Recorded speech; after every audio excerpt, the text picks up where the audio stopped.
I love stories, and this is an affair about books, and all over the place it's just been writers and publishers at the stands, in the sessions. So the Nairobi Book Fest is actually an annual celebration and a culmination of all the book launches that take place here at the Alliance Francaise Library.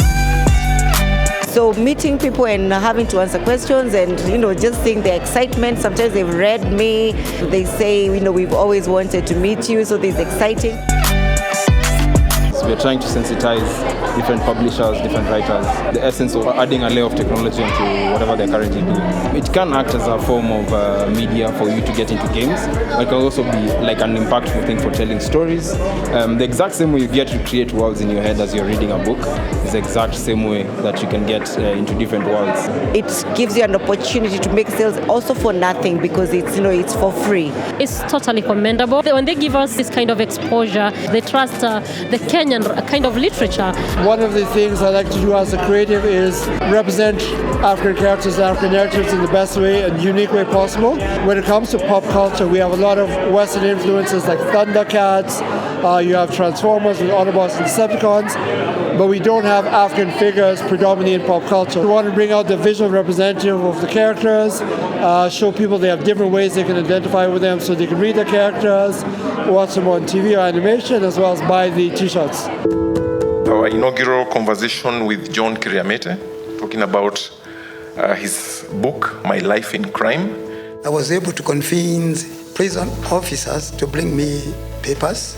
I would write, hand it over to them, and then at the end of everything, I was able to write the whole thing in one big book, and I sent it away to him.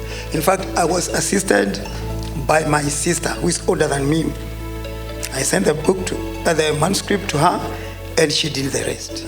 So there were so many mistakes about how prisons are like and how crime is like.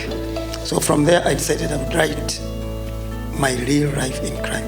So everything which is in that book is true, as far as I could remember. We would like to create a platform where comic artists can just come and hang out, just come and meet. Sometimes not even to do anything, just come and talk to each other, know what each other is doing. Chances of making a living as a cartoonist were very slim. At that time, how many newspapers did we have? At that time, we didn't have online platforms. Until one day, I think I was published online, and people saw my work, and then I was able to start interacting with the big boys, that's Mado, Gado. It's more than a real job because you do not have one employer.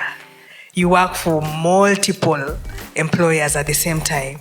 And the beauty is from all over the world. Yes, you can live off of it. You just need to manage your time and manage your finances because like in every season, there's a planting and the harvesting time, and then there's a dry spell. Please enjoy the read, and we're very happy the book is being launched today, right here in Nairobi.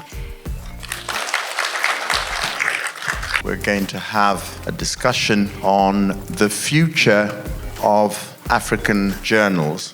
There's a long-standing envy for countries with bigger literary traditions. By traditions, we mean generations of writers who are known, who are flag bearers for their nation. So Kenya is one of the biggest literary traditions because of the writers in their history. Of course, publication was expensive. We started in 2005, 2006, when online was out of reach for most of us. And so we just thought of a physical publication. Like my students, for instance, now are online. And when you go to class, they say, oh, but where's the PDF? And I'm thinking, I'm not giving you a PDF. Go ahead and buy a book. And they don't read books, because during COVID, they got used to being given PDFs. Are you, by rights, writing an autobiography as fiction? Are you your lead character, Seraphine? And therefore you just sat down, I remember the day when. Have you ever been to the back of a butcher shop? Yes, many times. Yeah, for those of you who haven't, it's a very disgusting place. But that doesn't look like anything like the sausage when it comes in front of your plate. So if you have the truth of reality and you have the fiction on the plate, do you really want to know the difference between them? I don't really care about the middle part. I care about the fiction when it arrives. And the short answer really about whether my work is autobiographical, short stories, whatever it is, I always give the same answer. Right. All of it, most of it, some of it, and none of it. And that holds true across particular parts in the writing. Bad news, especially to hardcore criminals and Goge wa Thiong'o. He drummed his fingers gently on the steering wheel. The officer squinted, trying to see through the glare of the windshield. But the sun and the glass were on the driver's side. A storytelling session for children by a lady called Wangari the Storyteller. Here I go with my walking stick. Let's go! Chica, chica, chica, chica, chica, chica. Here I go with my walking stick. And he walked until when he was stopped by A cosplay, we showcase Francophone or French cosplay costumes from French comic books.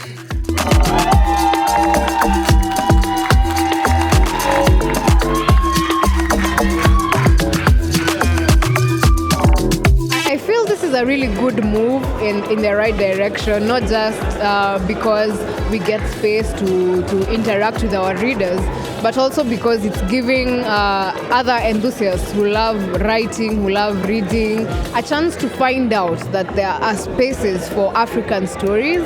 There are spaces to come and publish their work. It's been a really great space for networking for all the stakeholders involved in the book process, and we look forward to more and more such events.